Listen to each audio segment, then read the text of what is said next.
Hello po, good evening. Magluto po tayo ngayon ng ating dinner. Gagawa po tayo ng story, nabe. Meron po akong giniling. Ilagay po ng sibuyas, kusyo, at ng breadcrumbs. Sa plastic po na lang natin siya haluin para wala tayong hugasan.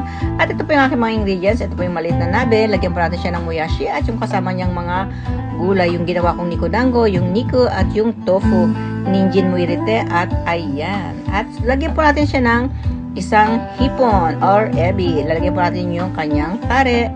Hambun po, taghambon kami ng aking baby. At ito po yung udong. 1/4 lang po ang ating nilagay.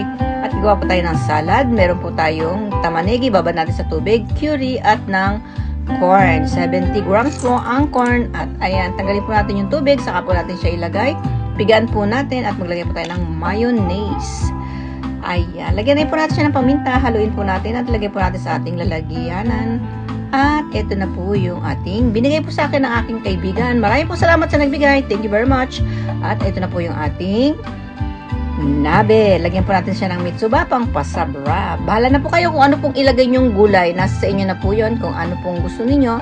At ayan na po, pwede nang hanguin at lagyan po natin sa ating lalagyanan. At ito na po yung aming Yoru Gohan. At ito po, kodomo to hambun. Hati po kami ng aking anak dyan. Hindi lang po sa akin. Maraming po salamat. God bless. Bye-bye.